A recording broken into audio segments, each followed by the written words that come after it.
রে দূরবীন দিয়া তালাশ করে, নখ কিরম, দাড়ি কিরম, ফাও কিরম, আট কিরম, ফাও আপনার চলে কিরম, মাথা কিরম, পোশাক কিরম, এরপরে আপনার চলাফেরা কিরম, দাঁড়ায় কেমনে, আডে কেমনে, রুকু দেয় কেমনে, সেজে দেয় কেমনে, এমনে সভাপতি সিগারেট কাউর চাকরি না সেক্রেটারি আল্লাহ জানে, সেক্রেটারি কেতা কইন তাইলে সভাপতি সেক্রেটারি এরা সবে একেবারে শরীয়ত মতো ইমামরে পরীক্ষা করব জুইট করিয়া। এরপরে জানাজা পড়াইতে যাইয়া শরীয়ত দেখে, আমরা ঈদের নামাজ পড়াইতে যাইয়া শরীয়ত দেখে, বিয়া করতে যাইয়া শরীয়ত দেখে। কি কইন আপনারা? মানে বিয়া করতেও শরীয়ত লাগে, জানাজা শরীয়ত লাগে, মুসলমান নামাজ শরীয়ত বিচারে। এরপরে আপনার মাদ্রাসার শিক্ষক থাকতে দেয়া শরীয়ত বিচারে, সব জায়গার শরীয়ত বিচারে।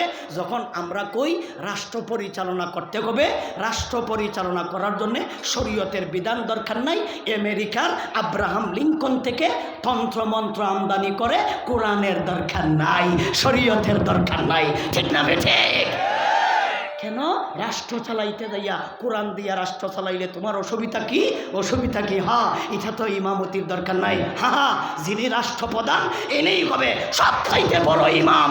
ইমাম মানে নেতা, রাষ্ট্র যিনি চালাবেন এনেই করে সবচাইতে বড় ইমাম। যিনি রাষ্ট্রপ্রধান হবে এনে আমাদের জাতীয় মসজিদের বাইতুল মুকাররমের ইমামের যোগ্যতা রাখতে হবে।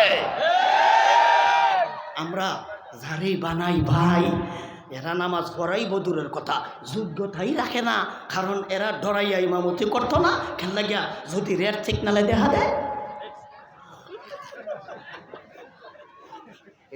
অত নিচে যাইতে পারতাম না।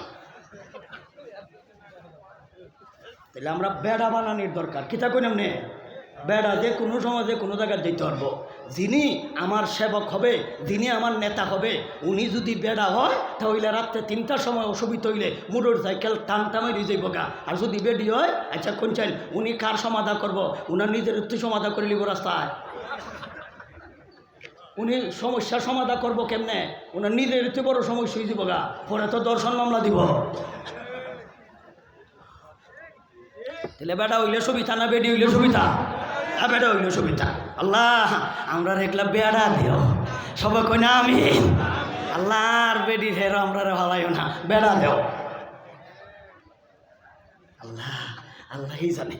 আপনারা বেজার হয়েছেন মনে হয়। দোয়া করি আল্লাহ আমরা পুরুষ দেও, তারেক রান্না দেও নাকি তা? হ্যাঁ, এটা তো বেড়া। হ্যাঁ, আচ্ছা আচ্ছা, কোন? ও তারেক রহমান। ও খন্দকার তার যে নামের সাথে কামে মিলে গেছে খা। খন্দকার তারেক রহমান সব কত?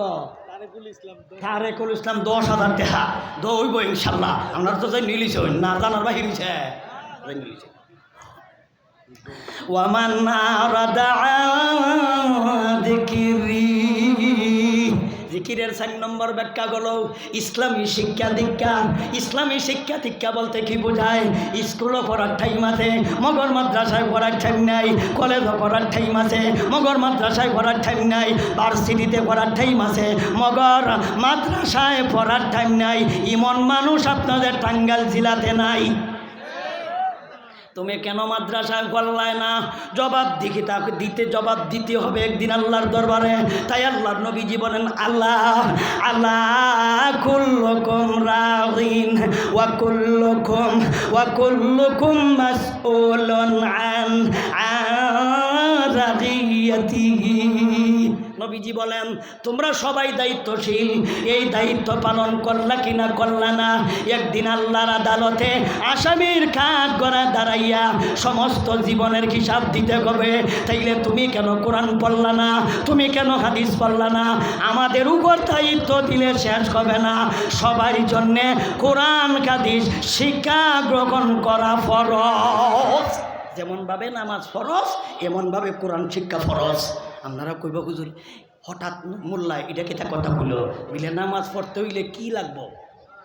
কি লাগবো?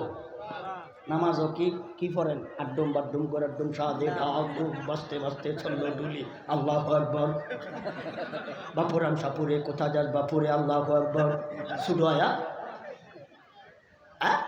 না কোরআন লাগবো? হ্যাঁ, কোরআন ছাড়া নামাজ পড়ার কোনো বাউ নাই।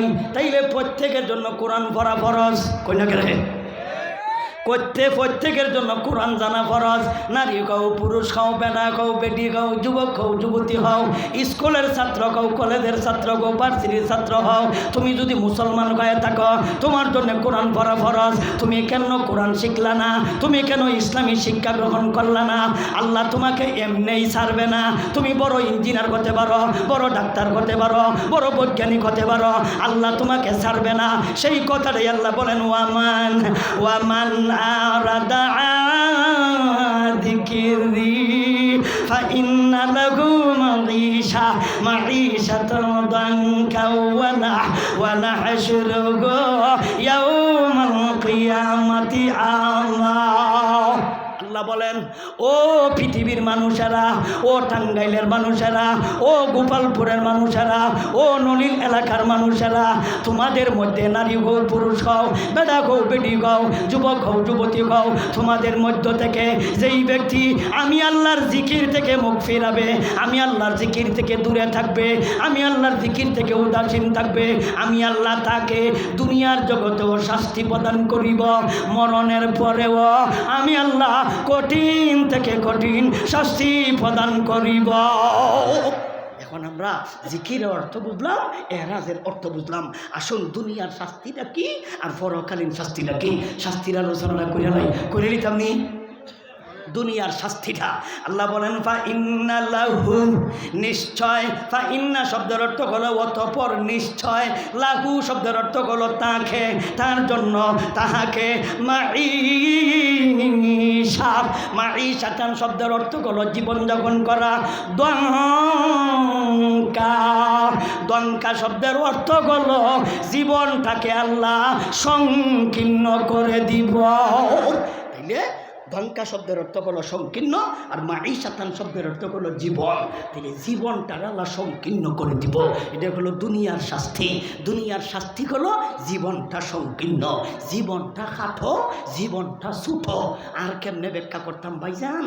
আর তো কোনো শব্দ আমার জানা নাই, আর একটা শব্দ জানা আছে, এটা একেবারে গ্রাম্য শব্দ, এটা একেবারে গ্রাম্য ভাষা।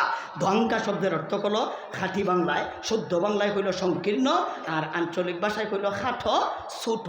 আর একেবারে খাঁটি বাংলা যেটা, এর নিচে কোনো বাংলা নাই, এটা হলো জীবনটা তেনা তেনা।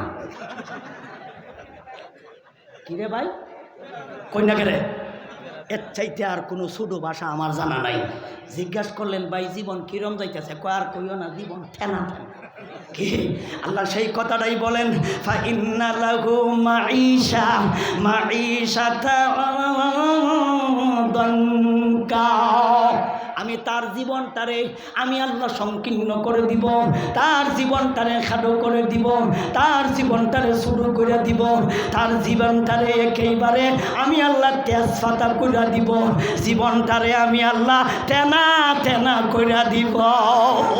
জীবনটারে তেনা তেনা করে দিব। আল্লাহ জীবনটা তেনা তেনা করবো কেমনে? এর ব্যাখ্যা হলো চারটা। এর ব্যাখ্যা কয়টা? চারিভাবে আল্লাহ জীবন তেনা তেনা করব, চারিভাবে জীবন দঙ্কা করিব, চারিভাগে জীবন সংকীর্ণ করব। কয়ভাবে? চারিভাবে। আল্লাহ 7 নম্বর পারা সূরা আনআম আয়াত নম্বর 65। আয়াত নম্বর কত? 65 নম্বর আয়াত আল্লাহ বলেন, কুল হুয়াল কাদিরু আলা ইয়াবগাতা আলাইকুম আযাবাম মিন ফাওকিকুম আও মিন তাহতি আরজুলিকুম আও ইয়ালবিসাকুম শিয়াদা ওয়া ইউযিকা বা'দাকুম বা'সা বা'দ ওয়া ইউযিকা বা'দাকুম বা'সাবাদ। উনজুর কাইফা নুসাররিফুল আয়াতি লাআল্লাহুম ইয়াফকাহুন। আল্লাহ বলেন, ও আমার হাবিব, ও আমার হাবিব, হাবিব আমার, আবু জেহেল, আবু লাহাব, উতবা, সাইবা, নজইরা, উতাইবা, আখনচ্চা, ওয়ালিদ ইবনে মুগিরা, যাতে হলো জাওরা। জাওরা বুঝেন আপনারা? জাওরা বুঝেন? হ্যাঁ, কারাফ, হারাম জাদা। কি জাদা? হারাম জাদা। তার নাম ওলিদ, বাহ মার নাম মুগিরা। তাইলে অলিদের সেরা হয় মুগিরার সেরা অলি। আইজ পর্যন্ত জিব্রাইল কুস্তাছেন, তার বাপ খুঁজা হইতাছে না। এলে হারামজাদা। আল্লাহ বলেন অতুলিম বাদা লিকা জানিম আকানা দামালিম ওয়া বানিন। জানিম শব্দের অর্থ হলো ওয়ালুদুজ্জিনা। তাফসিরে জালালাইন আল্লামা জালালউদ্দিন মুহল্লি রহমাতুল্লাহি আলাইহি আয়াতের ব্যাখ্যা করতে যাইয়া তিনি বলেছেন উতুল্লিম বাদা যালিকা জানিম। জানিম শব্দের অর্থ হলো হারামজাদা, ওয়ালুদুজ্জিনা। ওই ব্যক্তিদেরকে আপনি বলে দিন তোমাদের অর্থ আছে, তোমাদের ক্ষমতা, তোমাদের বাহাদুরি, তোমাদের সম্পদ, তোমাদের পুলিশ, তোমাদের আর্মি, তোমাদের প্রশাসন, তোমরা আমার নবীকে তোমরা মানুষই মনে করো না। এমনকি আবু বকর, উমর, উসমান, আলী, তলহা, জুবাইর, বেলাল, হজরতে সালমান, এদেরকে তোমরা দুর্বল মনে করো, এরা কিছুই করতে পারবে না। তাই আমার হাবিবও কিছুই করতে পারবে না। হাবিব আমার, এদেরকে আপনি বলে দিন আপনারা দুর্বল হতে পারেন, আপনারা হয়তো তাদেরকে ধরতে পারবেন না। আমি আল্লাহ তো দুর্বল না, আমি আল্লাহ তো দুর্বল না, আমি আল্লাহ তো অসহায় না, আমি আল্লাহ তাদেরকে ধরতে যাইয়া আমি আল্লাহ অক্ষম না। আপনি বলে দিন আমি তোমাদেরকে আমি আল্লাহ ধরিতে আমি আল্লাহ অক্ষম নয় রে, আমি আল্লাহ বললাম সক্ষম। আল্লাহ এদেরকে ধরতে অক্ষম না সক্ষম? সক্ষম। আল্লাহ ধরবেন কিভাবে? আল্লাহ বলেন আমি ধরবো চারভাবে। কয়ভাবে? চার দিক থেকে ধরবো। কয়ভাবে? চারভাবে। এক নাম্বার আল্লাহ নিজেই বলেছেন কোন قل هو القادر على أن يبعث عليكم عذابا من فوقكم أو من تحت أرجلكم أو يلبسكم شيعا ويذيق بعضكم بأس بعض। আল্লাহ বলেন আমি তোমাদেরকে উপর থেকে ধরবো, আমি আল্লাহ তোমাদেরকে পায়ের নিচ থেকে ধরবো। কিবা তো আমি আল্লাহ তোমাদেরকে ধরবো ভিন্ন ভিন্ন বিরোধী দল বানায়া, এক দলে দিয়ে আরেক দলে ধরব। এমনকি আমি আল্লাহ ধরব নিজে গো লোক দিয়া নিজে গো ধরিব। কয়ভাবে ধরব? সেভাবে। এক নাম্বার উপর থেকে, দুই নাম্বার নিচ থেকে, তিন নাম্বার ভিন্ন ভিন্ন বিরোধী দল বানাইমু, এক দলে দিয়ে আরেক দলে বিটাইমু। কই না কেন? দেখি তো আমরা বাংলাদেশও কোনো বিরোধী দল নাই, নাই। এক দলে আরেক দলের সাথে মারামারি করে না? করে। আল্লাহ কই এগুলি হেরা হেরা করে না, মগর মূলত আমি আল্লাহ করি, মানুষে বুঝে না। এটা মূলত আমি আল্লাহ করি। আল্লাহ বলেন আও ইয়ালবিসাকুম শিয়াগা। শিয়াগা শব্দের অর্থ হলো ভিন্ন ভিন্ন দল। তাফসিরে মাযহারিতে আল্লামা সানাউল্লাহ পানিপতি আয়াতের ব্যাখ্যা করতে যাইয়া বলেন ভিন্ন ভিন্ন বিরোধী দল বানাইব, এক দলে দিয়ে আল্লাহ আরেক দলে বিটাইব। এক দলে দিয়া আরেক দলে ফিরাইব। এক দল ক্ষমতায় বিরোধী দলরে ঘর থেকে বেরোতে দেয় না, গাইবি মামলা, বিভিন্ন দলের মামলা বাজারও আইতে দেয় না, বালুর টাকা রেখে দেয়। কন্যা করে বালুর টাকা রেখে দেয়, ঘর থেকে বেরোতে দেয় না। 17 বছর পর্যন্ত এক কাক বালু আসিল, যাতে করে বিরোধী দল আইতো হারে না। এটা কোন ওই সেই রং ওইছে